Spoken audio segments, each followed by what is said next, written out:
आज हम बात करेंगे महाकुंभ 2025 को लेकर यूपी के मुख्यमंत्री योगी आदित्यनाथ के कड़े बयान की।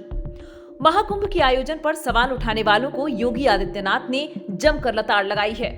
उन्होंने सोशल मीडिया पर वायरल एक पोस्ट का जिक्र करते हुए विरोधियों को करारा जवाब दिया।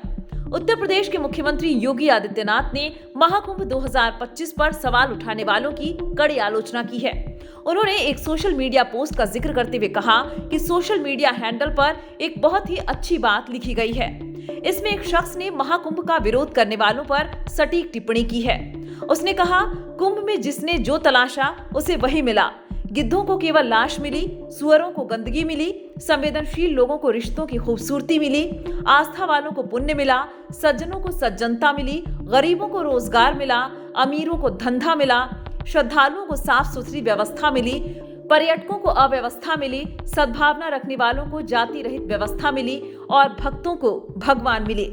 मतलब हर किसी ने कुंभ को अपने अपने स्वभाव और चरित्र के अनुसार देखा है।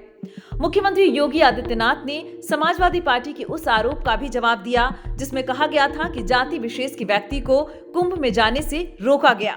इस पर उन्होंने साफ कहा, मैंने पहले ही कहा था कि जो सद्भावना के साथ कुंभ जाएगा उसे कोई परेशानी नहीं होगी, लेकिन जो दुर्भावना के साथ कुंभ जाएगा उसे जरूर परेशानी होगी। हमने लोगों की आस्था के साथ कोई खिलवाड़ नहीं किया है। सीएम योगी ने पूर्व की समाजवादी पार्टी सरकार पर भी तीखा हमला बोला और कहा, आपकी सरकार में तो मुख्यमंत्री के पास आयोजन को देखने और समीक्षा करने तक का समय नहीं था, इसलिए आपने एक गैर सनातनी को कुंभ का प्रभारी नियुक्त कर दिया था। योगी आदित्यनाथ 2013 के कुंभ मेले का जिक्र कर रहे थे जब अखिलेश यादव मुख्यमंत्री थे। मुख्यमंत्री योगी आदित्यनाथ ने बताया कि अब तक 63 करोड़ से अधिक श्रद्धालु प्रयागराज महाकुंभ में शामिल हो चुके हैं। 2 दिन बाद महाशिवरात्रि है और 26 फरवरी तक मेरा अनुमान है कि इस बार महाकुंभ में शामिल होने वालों की संख्या 65 करोड़ के आंकड़े को पार कर जाएगी। महोदय, मुझे सोशल मीडिया हैंडल पर एक बात बहुत अच्छी लगी। एक सज्जन ने इस बात को कहा और उसने जो लोग महाकुंभ का विरोध कर रहे थे उनके बारे में उसने बहुत सटीक टिप्पणी की। उन्होंने कहा कि पिछले 1.5 महीने में आप वामपंथियों समाजवादियों की बाल खगाल लीजिए, महाकुंभ को लेकर के विश्व भ्रमण के अलावा कुछ नहीं दिखेगा। गंदगी, अव्यवस्था, पर्यटकों की परेशानी के अलावा इनकी बजबजाती वाल पर दूसरी कुछ भी नहीं मिलेगा। लेकिन इन सब से इतर धरातल पर इनकी बजबजाती विचारधारा का कोई असर नहीं है।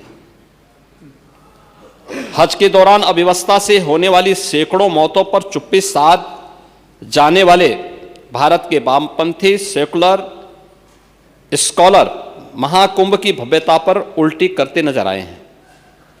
हर बार इनकी कोशिश महाकुंभ को बदनाम करने और फेल करने की रही, लेकिन ऐसे तमाम लोगों की मंशा को दरकिनार करते हुए करोड़ों लोगों ने आस्था की डुबकी लगा करके इनके जले पर नमक छिड़कने का ही काम किया है।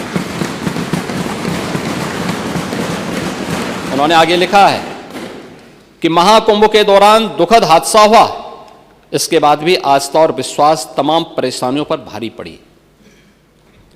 तीर्थयात्री समस्त परेशानियों और मुश्किलों का पहाड़ चढ़कर भी प्रयागराज महाकुंभ पहुंचे, वहां से स्नान कर खुशी खुशी वापस लौटे।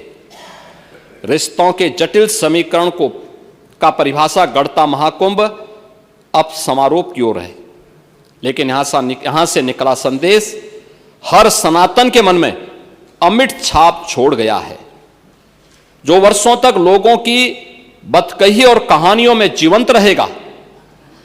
हर तरफ अपनी मां और बुजुर्गों को महाकुंभ में अनाथ छोड़ देने वाले बेटे रहे हों, तो दूसरी तरफ अपनी सास को पीठ पर उठाकर कुंभ स्नान कराने वाली बहू भी रही है। लेकिन सनातन विरोधियों को नजर केवल गंदगी पर पड़ी। मैं अध्यक्ष महोदय वह चित्र लेके आया हूं। ये देखिए, एक बहू है अपने सास को पीठ पर लाद करके जा रही है महाकुंभ स्नान करने के लिए।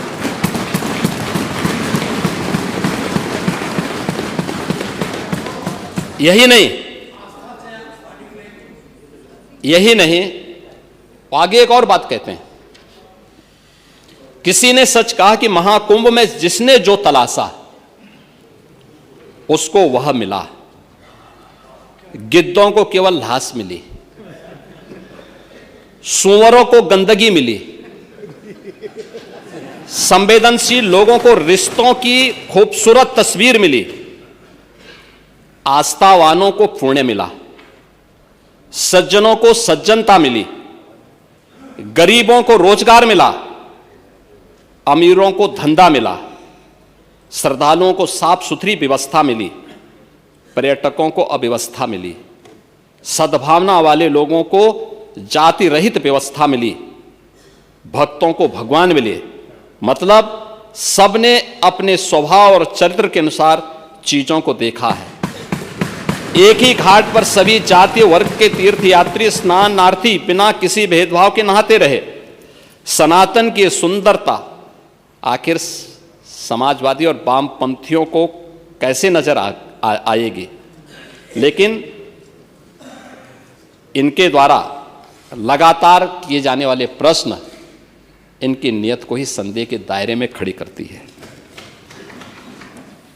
महोदय, ये टिप्पणी अचानक नहीं है, ये टिप्पणी भारत की टिप्पणी है, भारत की भावनाओं की टिप्पणी है। और जो स्वयं कुछ कर नहीं सकते थे, जिन लोगों ने अपने समय में इस पूरे आयोजन को अव्यवस्था और भ्रष्टाचार का शिकार बनाया था, आज वे महाकुंभ पर इस प्रकार की टिप्पणी करके भारत की भावनाओं के साथ ही खिलवाड़ करने का काम कर रहे हैं। और मैं तो केवल इस बारे में एक बात कहना चाहूंगा कि महाकुंभ ने पूरी दुनिया को भारत की सनातन एकता का संदेश देकर के एक भारत श्रेष्ठ भारत के प्रधानमंत्री मोदी जी के विजन को ही चरितार्थ करके दिखा दिया है कि विश्वास है तो पूरा भारत अपना सहयोग देने के लिए उतनी ही तत्परता के साथ खड़ा है जो महाकुंभ में दर्शन होता हुआ दिखाई दे रहा है।